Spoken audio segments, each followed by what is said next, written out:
Is there a plan? It's not quite clear where the government's going in regard to its response to COVID-19 and if things are actually getting better. That's what we're discussing on this evening's show. My name is Aaron Bastani. As ever, I'm joined by Novara's host extraordinaire, Michael Walker. How you doing, Michael? I'm very well. Pleasure to join you this evening. How's the chin-up bar treating you? Your new chin-up bar? I don't think... are you supposed to do them 2 days in a row? I kind of ache today.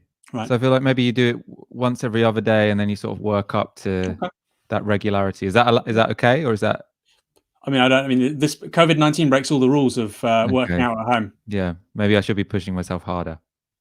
We're also joined by cardiology registrar Dominic Pimenta and founder of the Heroes Foundation. How are you doing, Dominic? Hi, I'm doing really well. Thanks for having me on. Can you tell our audience a little bit about yourself? Yeah, sure. So I'm a cardiology registrar in London, and I started off this Heroes Foundation last week, essentially to support well-being and welfare of NHS frontline workers during the pandemic. And that covers everything really from physical health. So we do a lot of stuff around protective equipment and food, transport, childcare, to psychological health and psychological counselling services, and also a small sort of hassle-free support grant service, which is trying to get off the ground this week. So why are you guys doing this stuff rather than, say, the Royal College of Nurses or the BMA or the government? Is it just a sort of... Is there a working schedule that people just aren't accustomed to all of a sudden, just an avalanche of work? Yeah, I mean, this is the schedule that no one's used to, right? So in a pandemic, the situation doubles in severity every 3 days. And who can imagine that kind of speed? Nobody. There are lots and lots of mechanisms. So one of the main things that we've been doing is trying to aggregate what's out there. So the BMA, for example, we've just partnered up with, and they offer a whole range of counselling services, support grants, a lot of the stuff that we want to do. So, you know, everybody's pulling in the same direction and they've come on board. There's a lot of stuff that we can do, for example, that big institutions can't do because we are a small organization, we're on the front line, we recognize the immediate needs, and we can go outside the normal supply line. So, for example, we've reached out to China for protective equipment, we've gone to industry for donations, and my pet project at the moment, which is really cool, is trying to build 3D printing hubs to try and print actually sustainable visors, which is the main thing. Like, I think this is going to go on for a few months. And getting in 100,000 or printing 17,000 here is fine, but if they only last 3 or 4 days, then we haven't really won. And also there's the environmental impact to that. So we've been trying to set up a hub predominantly in London, and possibly looking at somewhere in the north. But what's really interesting is finding out how much manufacturing capability is out there, and it's just lying fallow at the moment because of the lockdown. For example, I've been told today that there's an area in Manchester with maybe 1,000 3D printers and they're not doing anything. And I could get material and money there to start printing visors, you know, in the next 2 days. So there's a little bit of lobbying to be done. So we're going to demonstrate the hub first and then show people what can be done, and then hope that we can push for that world, you know, nationally, because we'll need a lot of this stuff, and not just visors, but things that will probably change. So again, it's about speed and evolving with the situation. And if people want to help, obviously, where do they go if they want to donate money, or more importantly, if they want to donate their time, or they have some resources? They might absolutely. So I think there's 3 streams really. So if you go to helpthemhelpus.co.uk, and then contact us, and there's a few streams there. If you go to About Us, you'll see it. But we can look down at whether you want to volunteer, you want to give money, or you want to get in touch. If you're industry and you have donations, then we have a separate process and we can direct you to the right place. And if you want to volunteer to do counselling or childcare, then we've got platforms building for that as well. So yeah, and any help, to be honest. My attitude just generally, although my partners might say that that's not the best attitude, is just to say yes to everybody and then to work it out afterwards. And then I go to work. So, you know, I create this mess and they have to tidy it up. But actually, you know, that is the speed of the situation, and it's, you know, a radical time. So I think we have to do some radical things. Well, congratulations. It seems like an extraordinary and very important intervention. Today, as the government announced a further 381 deaths as a result of the coronavirus over the last 24 hours, we ask, is there a plan? Just as I said at the top of the show. While other countries are ramping up testing and giving their medical professionals extensive protective kit, Britain, on both counts, is still found wanting. So we'll be asking how bad that is. Is there a plan to get that to a better place? And Do our political leaders really know what's going on? After that, we'll discuss the Labour leadership election, somewhat less important, but nonetheless something to keep an eye on, looking at pieces by John McTernan and Robert Shrimsley in the Financial Times, as it becomes increasingly clear that not only are expectations on Keir Starmer being reduced, but there are some who hope he will destroy certain elements within the party. So let's start with that first and most important story without any shadow of a doubt. We're going to go to two videos now where you have Jenny Harry, she's the Deputy Chief Medical Officer, speaking at today's press conference in regards to the inadequate supply of protective equipment for NHS staff. She's going to talk about sufficient stock in the first video and then distribution problems in the second. We'll come back to us after that and we'll ask Dominic some questions relating to that. But first, let's go to the sufficient stock video. The UK has always had sufficient stocks to date that it needs against its guidelines, and those guidelines are amongst the best in the world. The WHO actually produced a statement at the weekend very much supporting our guidance on that. It's equivalent to Australia, Canada, it's supported by the European Society of Intensive Care and the Society of Critical Care Medicine. I have to admit, I stood here, I think, about 10 days ago and said, very probably optimistically now in the past, we've solved the PPE position. So my apologies, because 48 hours later, I think our distribution issue had popped back in again. And so the distribution element has been a little bit tricky at times, and we have now taken a whole strand of the logistics, including with the Army support actually, out so that we are developing a UK position. Okay, Dominic, what do you make of the claims being made there? Effectively, she's saying we have adequate PPE supplies, but the problem is logistics and distribution. Is that correct? It's extremely difficult. So first of all, I work in intensive care, so where we're fully stocked because it's an intensive environment. Some anecdotally, certainly where I've been even delivering this week. So our group gave 300 goggles to a ITU and anaesthetic department up north that had run out. So there are acute shortages. The second question is how do you define adequate? And I think that's really important here.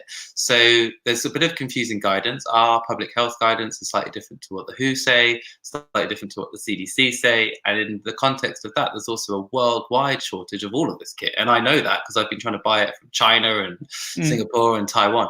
And even the stuff that's out there is defective. So it's a very tricky market. Logistics are really difficult as well. So knowing what's in a stock at any one time, and on the ground, I know there might be a box in the corner and nobody knows what's in it. And that is the state of NHS procurement sometimes. So there's a bit of, let me just move this down here, that's it. So it's very difficult. And then there's also misconceptions about what is and what isn't needed in certain situations. And I think that's also really important.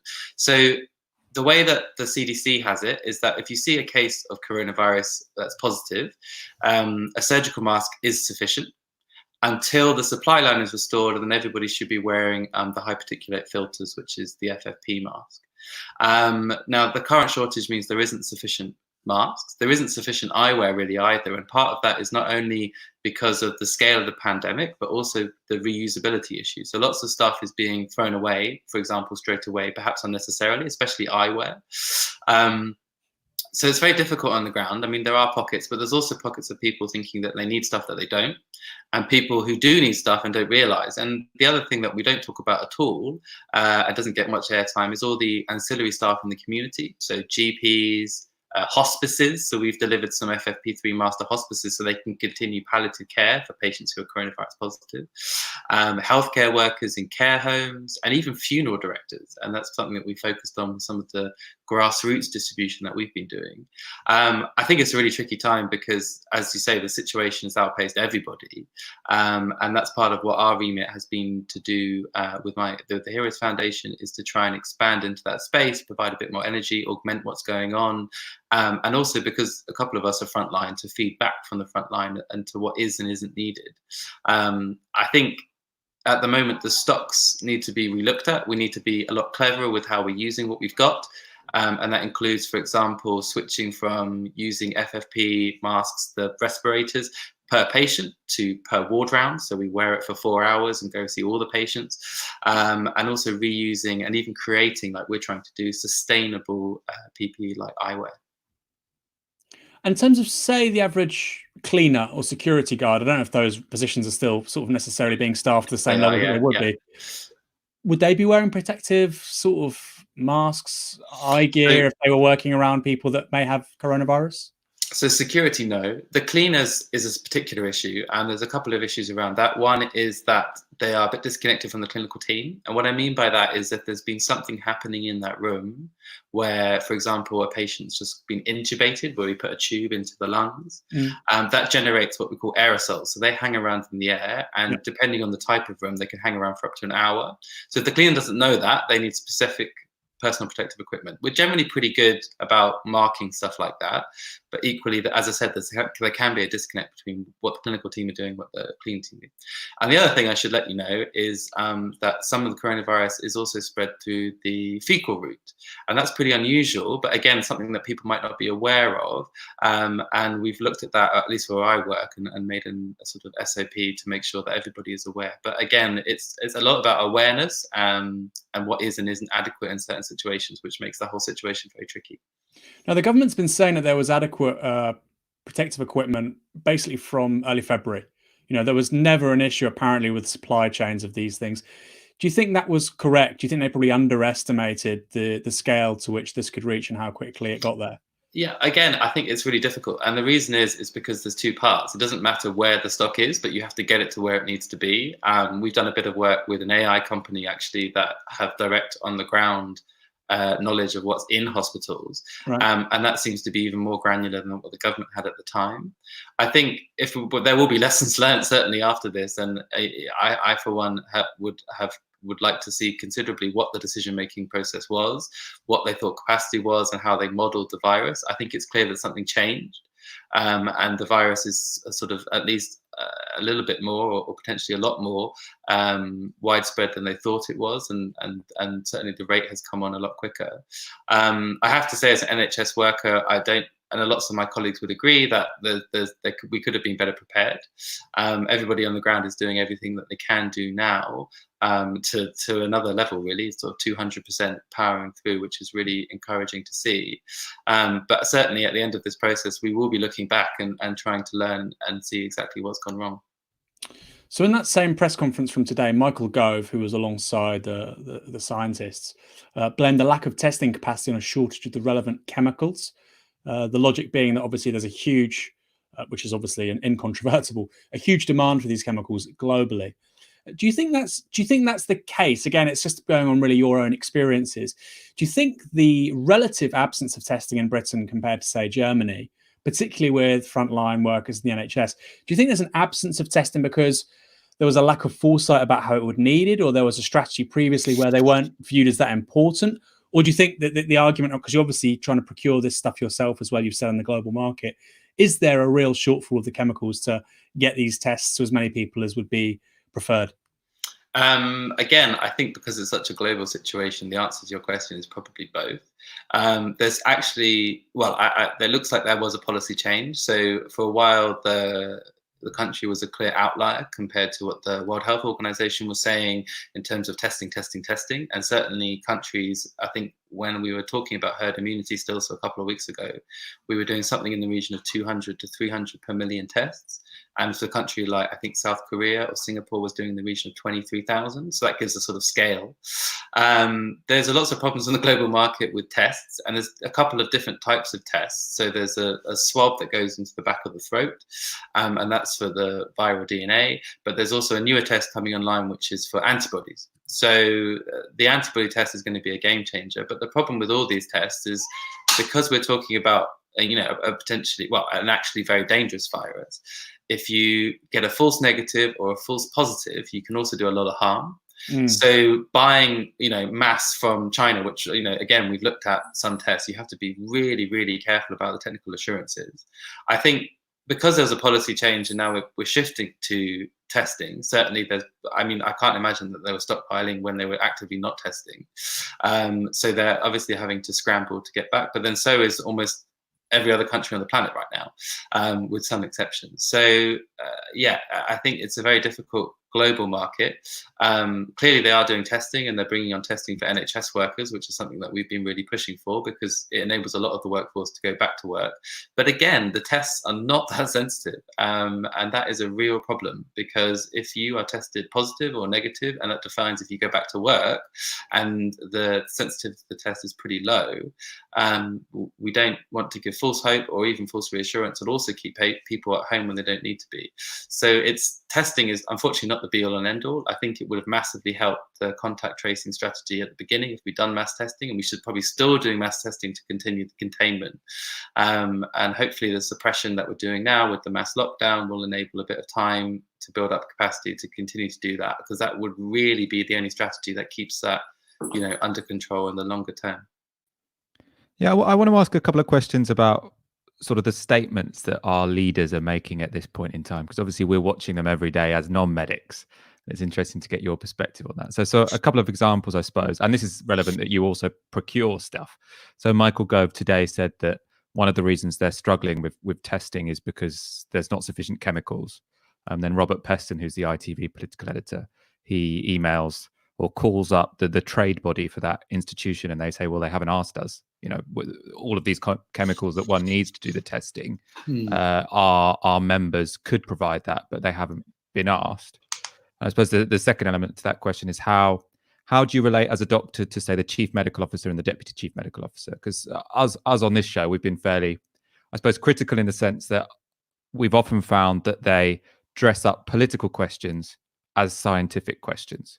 So when the question is, why is Britain not doing mass testing? They say, oh, well, it's only developing countries that need to do mass testing.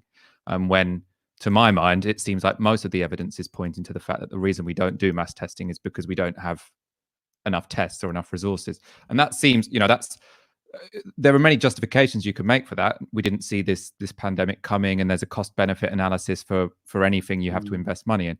But it seems to me like she's not, or she, and so obviously the chief medical officer's got, well, it's in self-isolation at the moment, so it's mainly the deputy we've been seeing. But do you think that their role has been a little bit political instead of just representing medical opinion?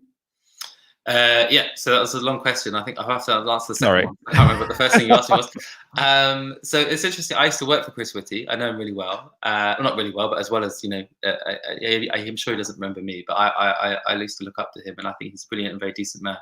I think it's a little bit naive. There's a whole team there, and there's political decisions, there's other scientists, there's a whole lot of modeling.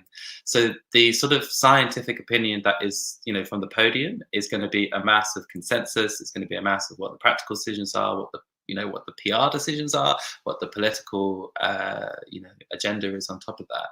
And there's always going to be a little bit of conflict. Obviously, they're presenting a unified front. And again, when this is all over and we look back, we're going to have to look at, where the origins of these decision-making came from. I think to your question specifically on the Michael Gove point, I think what this whole situation has lacked for a lot of the time is a lot of transparency.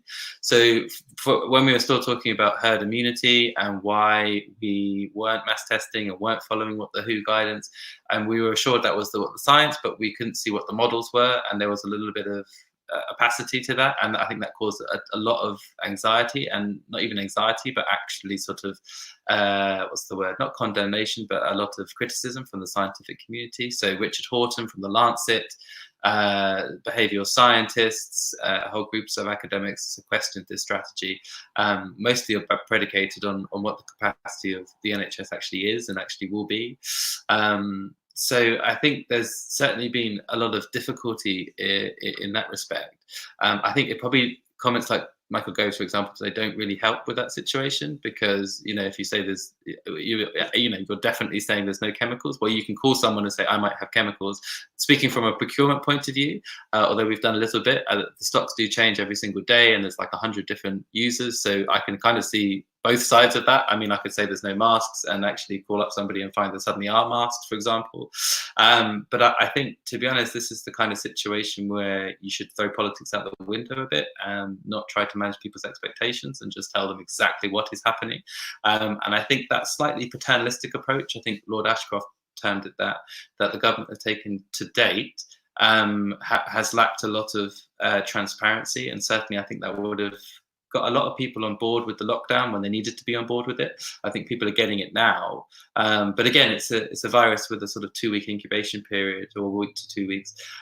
So anything that we do now will only change what cases are coming in a week to 2 weeks time plus symptoms. So I think the politicking that we've seen previously, and I've been super critical of that strategy and all manner of things in Brexit as well. I don't believe as a doctor that people can make informed decisions unless they're actually fully informed. And sloganeering has got them through, but it's not going to get them through a scientific crisis like this. And I think they should really reconsider what that particular approach. There's been a point made, particularly from the right, and they've said that given the economic cost of this, given the fact we would have, we might basically have to put the economy into deep freeze for 6 months, 12 months. You obviously have ensuing austerity to pay for all of the extra spending we'd have, et cetera, et cetera.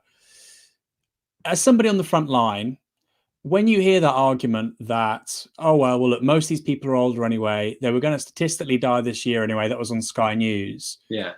Is it just a outlandish kind of response to what you're finding in ICUs, treating patients and so on? Well, it's not outlandish, it's just not scientific. So if you infect 60% of the population, it doesn't matter what the majority of those are over 18. It's, well, I don't know what the stats are, but it's probably about 30 to 40% who will have a severe outcome. But you're still going to have 60% of people who are young, fit and well in some respect. They might have underlying comorbidities, but we're talking about things like high blood pressure and diabetes, not like, people who are super morbid. So the idea that, this, and I think the problem was the way that it was phrased from Wuhan, for example. So older patients with lots of comorbidities gave this impression that this was a virus that was taking out predominantly people who, as you said, this argument that, would have died anyway. So there's two caveats to that. The first thing is that in lots of places where the ICU is overwhelmed, it's not those patients that actually go into the ICUs because there's not capacity. So you have to make a decision. Who you get will have maximum benefit from your intervention when resources are limited. So, for example, in Italy, they were unfortunately pretty firm about their age limits and to who get to ITU in most conditions, as soon as they became overwhelmed. So actually, age goes out the window straight away. And then the second thing is, you fill up ICUs with patients with coronavirus. So we're talking about maximum capacity ICUs across the country, maximum capacity hospitals, massively expanding. But how are we doing that? Because, we haven't got that much extra staff. We can, to a degree, build more capacity into the system. And the way we've predominantly done that is cancelling elective work. And elective work means routine work that's not emergency. But that's still surgery for cancers. That's still urgent heart valve surgery. I mean, we're not counting what happens to those patients. And this is going to go on for a number of months. And, as far as we can, we've tried to limit that. But, that's still a massive problem. And then the third thing is, if you're a young person with an emergency that's not coronavirus and you need an ITU bed, well, suddenly that's very, very unlikely that you get that resource. Or at least you're now competing in the same stream. So, and actually it's predominantly young people in ICU because they're the only people that get admitted to ICU. So the problem has been, I think, and as Lord Ashcroft said, a very narrow view of this crisis and not a holistic view across the system. So it's not just the people that get coronavirus that we have to deal with, it's all the people that are already there having the emergencies, and none of those people have gone away. I haven't seen any patients yet who have just deferred coming to hospital, but a good analogy would be when we were talking in the junior doctor strike about the weekend effect. And we saw loads of patients with what was termed the hunt effect who weren't presenting at hospital because they suddenly got this idea that hospitals were closed on the weekend, or there was no doctors there on the weekend. And again, we're not counting that mortality. There's no official stats for that. I don't know what's going on in the community, and we probably, again, won't find out for, 6 months, a year, until we look back and start really considering what the overall impact was. We're finishing off this section in a moment, aren't we? But when are you next back on shift? When's your next? Let's see, I was on nights yesterday. Friday. And then how long will you be working for? How many? So we're sort of doing 3 long. So we sort of switched to what the nurses do. So we used to do sort of 9 to 5 plus on calls, and now we do 3 long days and then 4 long days and then 3 long days, 4 long days. And what's the mood at the moment? Do you think people feel ready for what's coming emotionally? I think it's a funny time because, so it's funny because when you're a doctor or a nurse, you are trained for lots of situations. So you're trained for emergencies. So you have all those gears, you just put them into action. If there's a crash course, it sounds like a horrible situation, but actually there's a set pathway, you just crack on. And actually, I think it's the downtime that, it's very difficult to deal with, because it's when you don't really have a clear idea what you should be doing with yourself, and you're just staring at numbers or staring at death statistics or whatever it is, and that can be actually emotionally pretty difficult. And I just use this time to plug my charity again. So I started this charity, one, to obviously do good, but two, just to keep busy.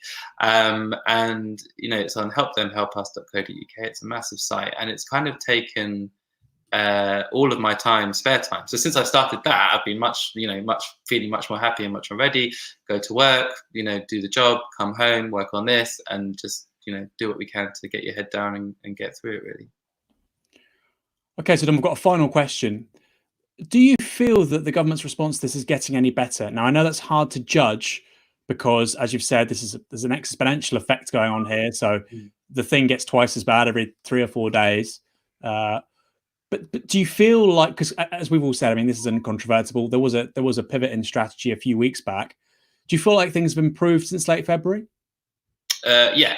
Basically, I was on the soapbox this time 2 weeks ago, saying the government has to turn around.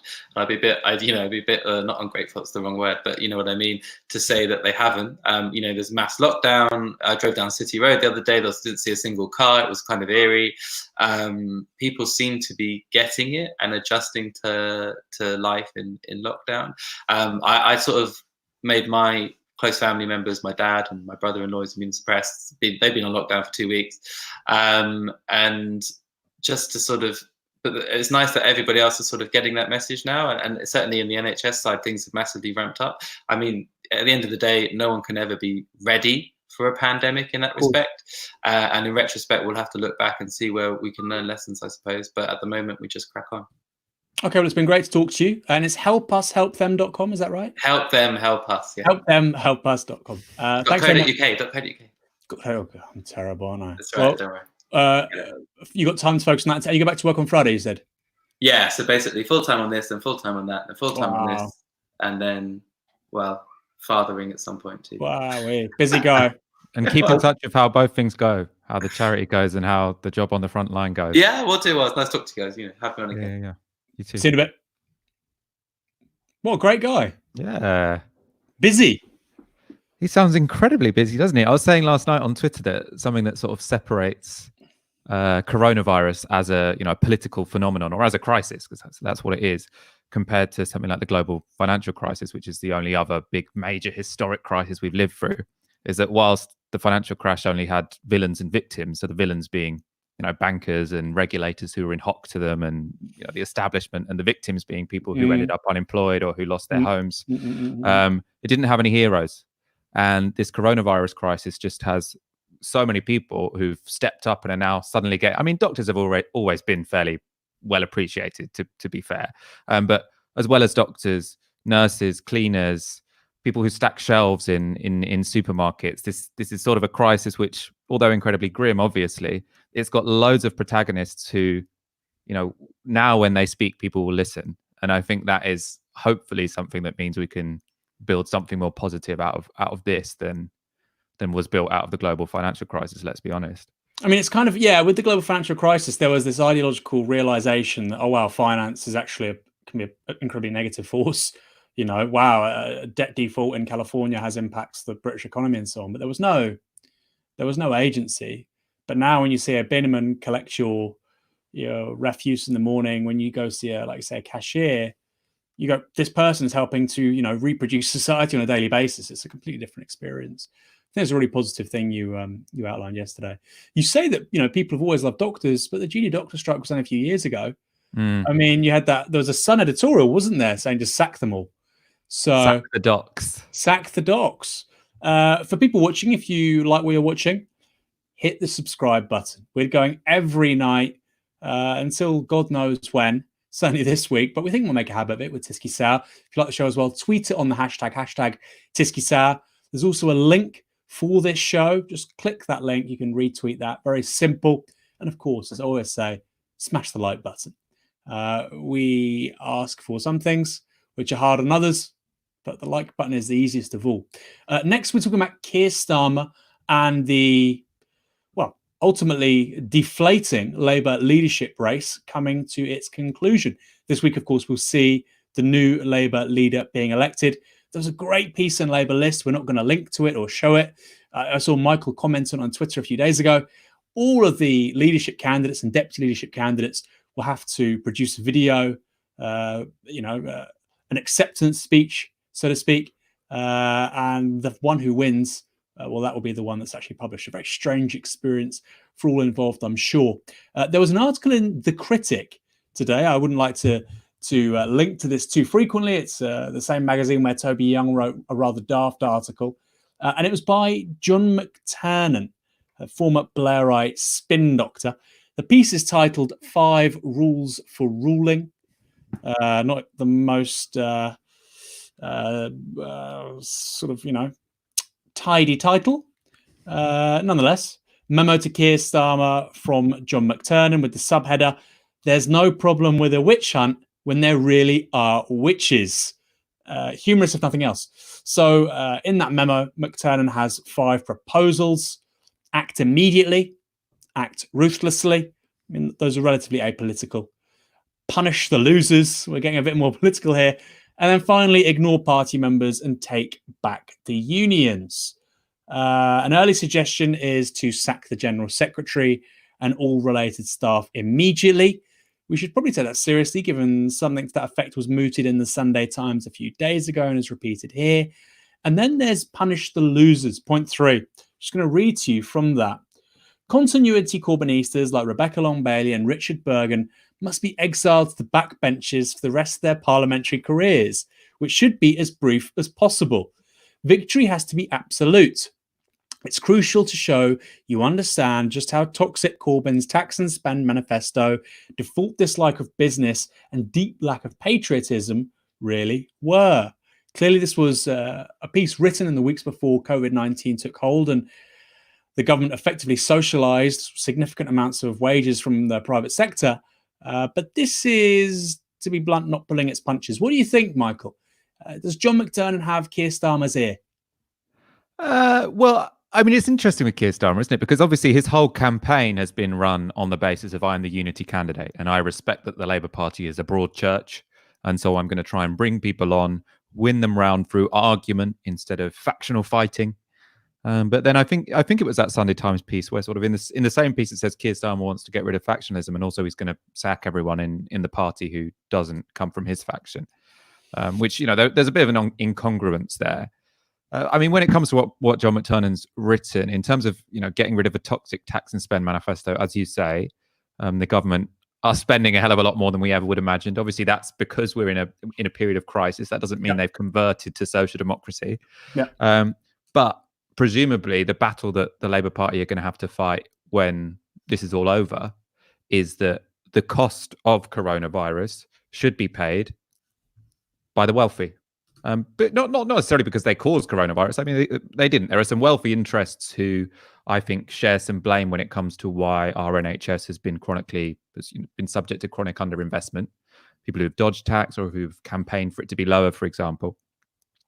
But it's clear that it's going to be the wealthy with the broadest shoulders to rebuild society. There was another interesting argument actually by the director of the IFS who said one thing that should happen likely is that we sort of inflate our way out of this debt, which he was saying has, there's some equity problems there in terms of distributional justice, but actually inflation tends to be quite good for the working class because what it does is it reduces wealth inequalities fundamentally. But yeah, I mean, I haven't seen yet what John McTernan's plan is for rebuilding Britain after coronavirus, because I mean, this could have been written in 1992, couldn't it? Could have been written in 1984. Yeah. For saying like Neil Kinnock has to be brutal when he's fighting militant, etc., and he has to dump everything left wing. It doesn't seem to me that John McTernan has particularly come to terms with the fact that we live in a somewhat different world to the one in which he developed his own political career. So on that note, we go to graphic 4, punish. It's been labelled by Fox. Punishing Bergen and LongBailey will alienate a portion of the membership. Good. Let them return in disgust to the fringe parties where they should have been all along. I'm talking about several 100,000 people here. They clearly all didn't come from the SWP. Remember the words of the Tory Prime Minister A.J. Balfour, quote, "I'd rather take advice from my valet than from the Conservative Party conference. Don't fetishise party members. Any gathering of more than a handful is disproof of the notion of the wisdom of crowds. Restore party conference to its proper role, a loyal leadership rally." What do you think of that, Michael? I mean, that's when I thought maybe he's sort of trying to provoke here, with a dash of comedy, but maybe you disagree. I mean, it's a funny article. He's quite a funny guy. So I think he probably relished the extent to which people would take offense at what he's writing. But I don't think that means that he doesn't believe it. To be honest, when I read this, I thought that this is actually what John McTernan believes.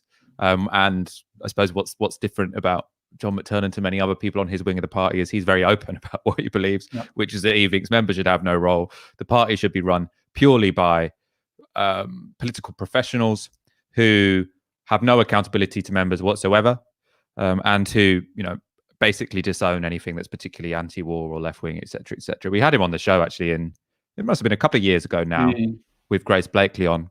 It's sort of an interesting argument about centrist economics versus centrist economics versus socialist economics.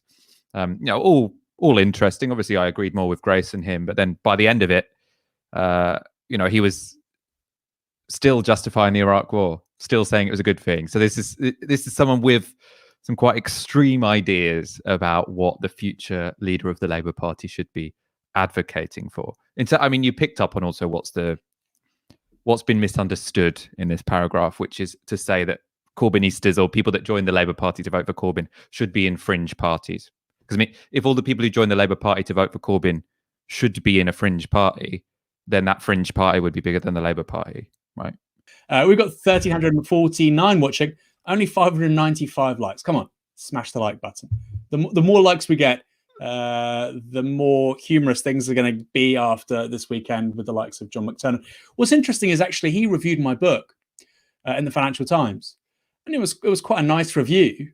But something he says in this piece about be magnanimous in defeat and be total in victory sums him up, because I remember actually totally what he was doing for the last 4 years. Yeah, right? I'm he was being magnanimous. Totally. He's like, obviously that's an inversion of what you're meant to do. Yeah. I did Sky with him the day after the 2017 general election. He was like, you know what, I was wrong. We need to work together. And that's when we should have said, fuck you. Yeah. And well, if we were taking a lesson out of John McTernan's book, that's precisely what we would have done, right? That's what he would have done. Yeah. And instead we had, we can talk about this more. We'll talk about it more in a second. Let's move on. This is the final part where he talks about Tony Blair. This is bizarre. We can bring this graphic up. Tony Blair once said about party discipline, you only have to break one of their legs, not both of them. Actually, the trick is to make people believe you're willing to break their legs. It's time for Sean Connery's strategy against Al Capone and the Untouchables. He pulls a knife, you pull a gun. He sends one of yours to the hospital, you send one of his to the morgue. That's the Chicago way, and that's how you get Capone. Now, do you want to do that? Are you ready to do that? What's interesting is that if a Jeremy Corbyn supporting journalist wrote those words in a magazine, there would honestly be thousands of tweets calling on Jeremy Corbyn to disown him. And yet here, we hear absolutely nothing. A piece we should probably take a little bit more seriously. Although I should say, there are people on the right of the Labour Party who absolutely agree with every single word of that piece by John McTernan. A piece that should be taken a bit more seriously is Robert Shrimsley in today's Financial Times, titled "The New Labour Leader Must Play a Patient Game." And actually, there's a lot I agree with here. Like Labour should be, seeking to collaborate with the government, not make the response to COVID-19 coronavirus too party political. But I think they should be critical of them where necessary. But clearly, they shouldn't be seen to be playing political games and so on. But what I find interesting is if we can just bring this back up, folks, the FT title, or if we just lost titles, there's an immediate downgrading of expectations with Keir Starmer. It's only 18 months ago that we were told, oh, if Labour can get rid of Jeremy Corbyn, by the way, Labour were polling ahead of the Conservative Party, they'd be 20 points ahead in the polls. Now Labour's done what people like Shrimsley wanted. They became the party of a second referendum. They lost. Now they're going to get what people like Shrimsley wanted. Jeremy Corbyn will go. Keir Starmer will be the leader. But already, before that's even happened, people are getting their excuses in around poor polling. Do you think we're going to see a pattern? If Labour stay low in the polls, how do you think people like Shrimsley or Keir Starmer supporters generally, particularly those who are quite prominent in the media, how do you think they'll respond? Well, I think in terms of in terms of Keir Starmer, I feel like if Keir Starmer performs, doesn't go up in the polls, one, I think he'll be given a lot of leeway because there's a lot of people in the establishment who are like, well, at least he's not Corbyn. What a relief to have this guy here. But I also think you could see, a fairly ruthless decapitation of Keir Starmer from the right because they say, look, this guy's a loser. No one can relate to him. Look, he's so wooden. It's like going into a general election with Ed Miliband again. And then they say, I mean, the problem is they don't have anyone who's obviously more charismatic to replace him with. So, I mean, neither do the left, to be fair. I mean, there aren't enough charismatic people in the PLP. But that will be one way they respond. I mean, the obvious analogy to draw is Neil Kinnock. So he replaced the sort of left-wing firebrand and, improved Labour's standing in the polls slightly. But not nearly enough. So they were sort of giving up on policy positions without really a gain in the polls that was worthy of that sacrifice, as it were. And the argument from the establishment was you have to go further right until we got to Tony Blair, who did win an election in 1997, but then started an illegal war 5 years later. So, that's not a route I personally want to go down. I just want to say as well, this is quite important. The reason why Labour did so badly in 1983 was primarily because of the STP. People. What did Neil Kinnock get in 1987? Okay, the Tories have been in power for 8 years, right? Neil Kinnock got 30%. But this has just been erased from people's sort of mind. Basically where Corbyn was in 2019. You were, the best part of a decade into a Tory government. He got 30%. The idea that they did significantly better after all the disowning of the left, all the expulsions, etc., just not true. I mean, the reason why John Smith and then Tony Blair do so well by 95 is because of the exchange rate mechanism collapse and because of that critical issue within the Tory party, Europe. That's what destroyed them. But anyway, people like John McTernan don't think that. We're going to get one. I'm going to put up one quote here from. We can bring up the quote graphic. Great. This is from Shrimsley. The new Labour leader can meanwhile use the time out of view, which is, of course, the result of COVID-19, to settle internal issues, clamp down on anti-Semitism, purge. I mean, I thought we were meant to have an independent process, but okay. Purge the most factional Corbynites. For what precisely? Have they broken the rules? Well, what's factional? And appoint a credible, experienced shadow cabinet. Who? Ready for when the voters want to have another look. I mean, firstly, it's just kind of like, wow, really? Is the situation that bad that your advice is so insipid? But at the same time, there's something important here, isn't there, Michael? That if Starmer wants to go all in, if he wants to decapitate a lot of senior people within the Labour Party who are on the left, if he wants to just ram through stuff on the NEC, now people sort of senior sources say that's not his personality. But if he wanted to do that, coronavirus is clearly going to be the big story in politics for the next several months. We're not going to have a national election until next May. That doesn't normally happen. So he does have an opportunity here, doesn't he, to really force through some changes if he wants to. And do you think it's a mistake for people to just sort of rely on his goodwill when there's no real evidence of that? Yes to both questions, I'm afraid. I mean, this period, I think regardless of what was going on in the political world anyway, or COVID-19 coming along, which obviously no one could foresee, I think it would have been quite easy for Keir Starmer to do whatever it takes to get rid of the left in the Labour Party, because who's going to protest it? People who are associated with Jeremy Corbyn and people who don't have that much power in Britain's media or in the PLP. And so I do think that Keir Starmer could quite easily purge the party, or whatever word we want to use, neutralise the left without much blowback at all. The argument that that's not going to happen is that Keir Starmer recognises that actually to build a majority in this country and to really take on the Conservatives, you need a coalition of the left and the centre, the kind of Paul Mason argument, and which I do, it has a lot of strength to it. And that he doesn't really, he's being told you have to dump that lot, and then he's saying, well, who do I then get left with? And it's Yvette Cooper and Rachel Reeves. So I don't think he's going to look at that option and say, yes, Yvette Cooper, Rachel Reeves, and Hilary Benn, that's my path to government, right? Because you look, maybe it's just an average group of people. Maybe, but it might be that, okay, that they'll do for the first year, but I'm going to get these 5 people in when there are by-elections, etc., or people pass away or resign 18. or whatever. But who are his 8? I mean, the problem with Keir is still I'm saying 5 people to kind of remake the politics of any cabinet. It's just so unclear. And also, I suppose my worry with him is that it doesn't seem to be his personality to cut out or to purge the left when there's no need to. I mean, also, I don't know on the NEC, I think he will in a second, and also that's probably going to be quite easy. It was on a balance anyway. I don't think you'd need to take particularly aggressive action to get back the NEC. And in terms of the parliamentary Labour Party, I mean, I don't think many of them are going to cause that much trouble to him. I feel like there's no need for a purge, really.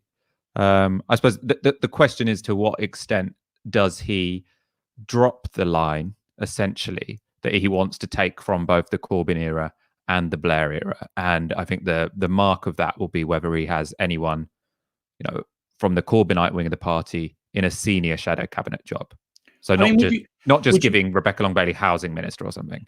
Would you want? I mean, there's an argument to be said that actually it suits the right to have a senior, like somebody like Rebecca Long-Bailey, who, let's be frank, has completely underwhelmed in this leadership race. This is where I disagree with the McTernan piece, for instance. I think if Starmer really wanted to shaft the left, he would give Long-Bailey, a moderately senior position, but nothing too senior, and kind of just subtract her from the kind of the more left-wing grassroots. Do you see that as a potential strategy? I think, because I suspect he'll do something which certainly doesn't help the left, but I think it'd be a bit more subtle than what John McTernan's speculating about. Yeah, I mean, he could. I mean, the problem there is, and it seems a bit mean to say it, but there's not going to be that big a cost of him to not bring Rebecca Long-Bailey into the tent. Like, I think he probably will give her a junior shadow cabinet position because, it's just polite, isn't it? But it's not like she's a Tony Benn figure, and if he doesn't bring her in, she's going to be rallying the troops outside to, to make his life hell. Because what this leadership election has demonstrated is that she's, that's not really her character or in her, she can't do that. Fundamentally, her skill set. It's not within her skill set. Yeah, I mean, one person who I think he probably will bring within the tent is someone like Clive Lewis, because he recognises that I don't know Keir Starmer, but I imagine he recognises that he is someone who could potentially organise a bit of counter power around him. Although, again, Clive Lewis has burnt lots of bridges. He hardly got any nominations from the PLP. So, there's no, unfortunately, obvious alternate pole of attraction within the Labour Party to make it costly for Keir Starmer if he were to, expunge the left. My argument to him as to why he shouldn't is because it would be electorally disastrous. If you just have a front bench of Keir Starmer, Hilary Benn, Yvette Cooper, Rachel Reeves, it's not even a question of there won't be enough enthusiasm. It's that people won't be able to stay awake. Or know your it's just, you might as well not turn up, because that's the most unremarkable group of people in on a political front bench that it's just not going to happen. And they would all be perceived. I mean, it is going to happen, but it's not going to be successful. Well, they'd all be perceived as Southern, white, Oxbridge educated, Remain backing politicians. Who he should give? He should give a big job to Louise Haigh. She's actually one of the only Labour politicians who's impressed me during this coronavirus crisis. She does quite well, sort of speaking for ordinary people and their concerns without seeming, like she's point scoring. Also, Lisa Nandy will get a good job. I mean, I think that whole Southern thing, he can probably rectify that without bringing Corbynites on board. It'd be the youth that he struggles with if he doesn't have anyone who's a sort of like Corbynite in there. I think if he has Rebecca LongBailey and Clive Lewis in a decent position, then he has a good chance of bringing along a fair number of the movement that was inspired by Corbyn. And if he doesn't give, to be honest, both of them good jobs, people are going to be, opt out fundamentally, which is what John McTernan wants to happen. But I'm not sure it's what Keir wants to happen, because he's seen what happened to Ed Miliband. Yeah, I think we'll go to questions very shortly. Please put questions in the comments with the rocket emoji. I agree with you. Labour almost got over the line in 2017 because it was a coalition of the core historic vote in the Midlands and the North, public sector workers, the under 40s, most women, most ethnic minorities. And kind of this, okay, you're basically losing a lot of other people, but that was the kind of the core 40%. And the question was, could it ever go beyond 40%? Great line from James Medway. The next 5% will be harder than the last 15%. Turned out to be very, very true. With Keir Starmer, you think, well, we've already lost that kind of the core heartlands of the Midlands and the North. On top of that, you'd want to get rid of the, say, million voters, sort of generally speaking under 35, renters, really interested, passionate about green issues. You want to get rid of them too. And you think, well, then there's absolutely no way. I mean, like you say, it's just basically Ed Miliband with a better haircut. You're losing. Yeah, and you're losing votes. Actually, just as right and your left. Sorry, go on. He's actually just as because people were saying, why is he different to Ed Miliband? Because Ed Miliband, didn't have that sort of leadership capacity. He didn't inspire people with confidence when he was speaking. But I mean, Keir Starmer, I think people have, he's not particularly charismatic. He's wooden. And he often sounds awkward in interviews. Like I'd love to, help him become less awkward. But I mean, that's what he is. So if he plans to win an election through the power of his own charisma, and that's what he thinks he has over Ed Miliband, I think there's, a misunderstanding there. Great question from Tom Wood. Thank you, Tom. Why did Rebecca LongBailey fail where Corbyn succeeded in the leadership race? What do you think, Michael? Well, I suppose the number one reason is the context. So Corbyn stood to be party leader after it looked like the party was going to lurch to the right, and we just had a centrist who had failed. And so, people were like, let's give the left a shot. Let's give the left a shot. They did. Corbyn was there. And for Rebecca LongBailey, the left has just lost. So we're in a very different context. And I think that works against Rebecca LongBailey. But also, and I think fundamentally, Corbyn had a backstory. Corbyn wasn't like any other politician. You could say, look, he's always been on the right side of history. He's been on this protest. He's been part of that movement. He's something different. And backstories really matter in politics. A big problem for Rebecca LongBailey in this campaign is she's got no backstory. And actually, if you're looking at backstories, Keir Starmer's is better because he has achieved stuff. He's been on, he can list the struggles he's been on the right side of. I mean, you can argue, was that just him being a lawyer and now he's sort of ramping up his involvement in them? But I mean, it's more than Rebecca LongBailey's had to offer. Also, I think Rebecca LongBailey's run a very conservative campaign, partly because she's stood in a very different context to what Corbyn did in 2015. She's standing in the context of a historic defeat of the left, and we can argue about whether it was as catastrophic as the centre would like to make it out to be, given we got 32% and Ed Miliband got 30. I mean, Gordon Brown got less. But, it's worse context and a candidate without a backstory. I think and a conservative campaign. They're the three reasons. Let me just give a shout out to some of our super chats. Thank you, Alexander Dinsdale, for £5. Thank you, Maria Denman, for $5. Says, thank you, friends. Our pleasure. Thank you to Ellen Rothney, €5. Would you guys consider doing a crossover show with Cat Boyd and David Jameson of Councast? I love both of those guys. I actually really respect a lot of the people involved around the indie politics stuff in Scotland. I think they've got excellent instincts. And that's a really good idea. We should definitely try and do it. Any more super chats? I think I saw one more, but no, that's that. Let me take a few more questions, Michael. We had a nice one from Fox, actually, just down here. Bent Entiknam. Where would Labour be now if they had resisted having a general election in December? Where would they have been if they had resisted having a general election in December? Well, then what would have happened would Brexit have sneaked through? Would we be in a similar situation to now, but with a different set of MPs? It's hard to say, isn't it? That's the kind of counterfactual I haven't done in a while. I mean, we'd have more MPs than we currently have. Corbyn would still have some claim to being, a relevant voice in British politics. Maybe they would have had a bit more confidence to sort of stand up against the initial mistakes that Boris Johnson made during this crisis. But I mean, as we've seen in every country, every leader in the world at this phase of the coronavirus crisis has improved their popularity, and opposition parties have been weakened. So it probably wouldn't look too different to what the standing of the Labour Party looks like at this point in time.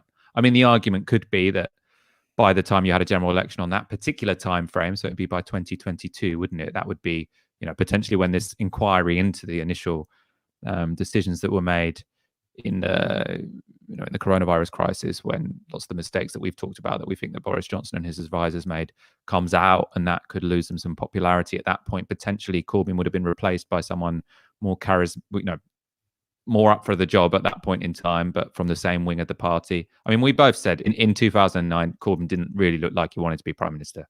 2019. Yeah, he looked like he wanted a rest. So potentially, if we didn't have an election, then there would have been time to replace him. But I can also just imagine stasis, not much changing, and just sort of. That's the thing. I agree. I mean, I think Jeremy Corbyn. I mean, people forget this. Labour did go up from 26% in the polls in 2019 to 32%. They were still an effective campaigning sort of organisation. Jeremy Corbyn and the movement around him, excellent at campaigns, brilliant at political campaigning, terrible at political management.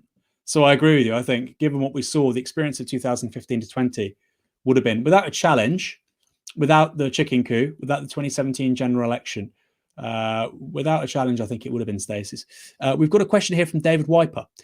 Will this make people and governments, will COVID-19 make people and governments take the threat of climate change more seriously? Great question. What do you think? I think so. I mean, I haven't really heard a good... So my arguments for, and I'd be interested to know what the arguments against would be. So the arguments for is that, one, what people are recognizing at this point in time is that many of the preparations that people warned were needed in the event of a pandemic were ignored because it was too abstract, too uncertain, and now we're paying the price.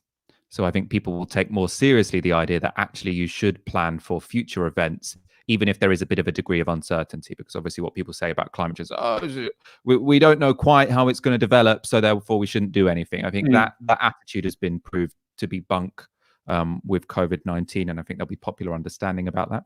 So I think that's one reason why I think that should help us in the battle against climate change. Number two, I think it has shown the importance of state action and a state that has capacity to intervene in the economy and direct it. I mean, what we've seen here is, government saying, you manufacturer, you have to change your production from, they haven't ordered them at this point, but they've asked them, you should change your production from producing cars to producing ventilators. It's not very far to go from you should stop producing cars to produce wind turbines, or you should stop producing nuclear submarines to producing nuclear fusion plants or whatever. So I think that plays into the hands of that. And then also, I think this will be enormously politicizing. One, because everyone's watching the news all the time, but two, by self-isolating, we have all taken part in a quite extreme form of collective action, which is related to political realities and our political system. And also, I'm imagining and hoping that as this crisis develops, there'll be a fair degree of mutual aid, not necessarily via, hopefully a lot via these sort of mutual aid groups that have popped up, but potentially also via this NHS volunteer service or whatever. If you've got a lot of young people helping out old people, then you might build sort of chains of solidarity that didn't exist before. There's so many great questions here, but I'm just going to ask you one more. Fox is telling us to finish soon. Don't worry, Fox, we will. Ryan Hall tweets on the hashtag #DiskySour. It's not just the NHS, which has been affected by the poor planning by the government. Many businesses were not prepared, and therefore employees were still working well into the lockdown. Many people exposed to the virus by not being at home working weeks ago. Do you think, because the whole idea of planning, whether it was by states or by corporations, it was kind of the whole neoliberal kind of agenda, the Hayek, von Mises, sort of neoliberal political economy, the Austrian school, just said, look, don't plan for stuff. I mean, obviously that was ridiculous because firms have always planned. Firms are incredibly hierarchical. Amazon, Apple, Google, whatever. But apparently only states plan, and that's bad. But clearly people are now saying, well, planning actually can happen, and sometimes it's necessary. Do you think that if the left, and we'll be very quick, do you think if the left don't grasp that argument, the right would? Or do you think that the right-wing parties, whether it's the Conservatives in this country, whether it's the Republicans in the United States, are simply too committed to neoliberalism as a political orthodoxy as a result, simply of ideology? They've read the books, they love Ayn Rand, they believe every word Friedman says, but also because of the people that fund them, the donors, the Koch brothers, or billionaire donors over here. What do you think about that? Is it possible that the right grabs hold of the importance of planning? Because it does fit with a certain authoritarian vision they have of the world. And do you think that may be to the detriment of the left? Yes. So I think it's perfectly possible. I think you're going to see a bit of a fight among the right at this point. So I mean, the two factions will be that, one, let's have a sort of Christian democratic interventionist state. Neoliberalism was already running out of steam, and we were under threat from a left that was more powerful than it had ever been. Let's refound ourselves. I think there's a big strain of that within the Conservative movement and the Conservative Party, and some people who are close to Boris Johnson. I mean, there will also be, a backlash probably from some businesses who say, if you're standing for this, then what's the point? You're giving away too much, especially as, the Labour Party are led by some wooden guy, and, that didn't do particularly well in the previous general election.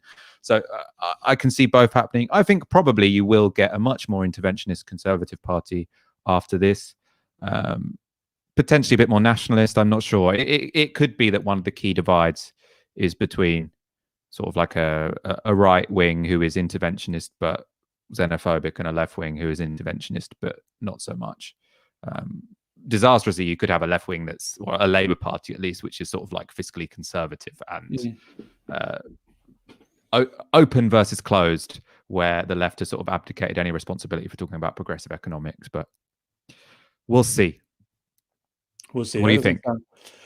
Well, I agree with you. I think there's a couple of hundred people in London who all listen to each other, and they think that the sunshine comes out their arse. And they view the world as the big divide of the 21st century is closed versus open, and that's that's what we've got to get. And looking at Labour polling, 28% in the polls right now, the Lib Dems on 6%, the Tories on 54%. You would have to be certifiably insane to think that the primary binary of politics right now is closed versus open. People see lots of problems. Some you might not agree with, some you might agree with. They see maybe immigration. I don't think that's a problem. They'll see homelessness. They'll see the world of work. They'll see their high streets. They'll see kids having to pay huge amounts of money to get an education, and they're not really doing much with it. And those are problems. I want to see solutions. What are they? And I think it's a really simple thing to sort of comprehend as a politician. People have problems. How can I solve them? Low pay, housing, the NHS. It's really simple. But actually, there's a big chunk of the liberal intelligentsia who go into overtime. They work 100 hours a week precisely not to have that conversation, because they're so committed to an economic orthodoxy where they don't have to have that conversation. And if Labour go down that route, finished. What you've seen in Scotland since 2015 will happen in vast swathes of the country. Because as you've said, the sweet spot in British politics, some of which I agree with, some of which I don't, is respect Brexit, a form of ultranationalism in some places, but in some places sort of tone it down, but patriotism, and left-wing economics. And we're looking at a Labour Party, which, at least with Jeremy Corbyn, he got half of it right. We're looking at a Labour Party, the economics bit, by the way, we're looking at a Labour Party which gets none of it right. And that, I think, would be the death knell for parliamentary socialism in the Labour Party for a long time. Yep. Yeah, I mean, I think that's a really good way of putting it, actually, in terms of how is Keir Starmer going to solve your problems? Because I think there is a wing of, and I don't think necessarily Labour was always disciplined enough about how we're going to solve your problems, because it was often a bit, there was too many things. But what, like the Keir Starmer wing of the Labour Party and centre-left people, what they're always concerned about is it's telling people what they won't do. Don't worry, we won't do this. Don't worry, we won't increase taxes. Don't worry, we won't significantly change foreign policy. Don't worry, you can trust us because we don't actually believe in anything. It's like, well, then what? But what? You know, what are you going to do? You know, if you're already on the back foot by what you're trying to do is reassure people that you're not bad instead of tell them why you're good. Then what reason do they have to vote for you? Very important. I hope you get Keir Starmer's ear, Michael. Thanks very much, everybody. That's a long shot. If you probably is, but you never know. If you like what you've been watching, or if you're listening to us on the podcast, thank you very much for listening on the podcast. And you want to help us reach an even bigger audience over the next several months, then go to novaramedia.com/support, make a one-off payment, or make a monthly rolling subscription. We recommend an hour's waged work, although of course right now that's quite a strange thing to say. Of course, if you've got no money, absolutely do not give us any of your hard-earned cash. But if you are in a strange situation, there's quite a few people in this situation where you might still be earning money, remote working, for instance, but you've not got much to spend it on. Well, we really appreciate it because we want to continue growing over the next several months with our daily podcast, The Burner, and of course these evening Tisky Sours, which I do enjoy so much. Michael, you've been fantastic. Thank you very much. You too. We'll be back tomorrow. We don't know if we've got a guest, or do we? We don't know yet. No, we'll work it out in the morning. Yeah. We'll see you tomorrow evening. Good night. Good night.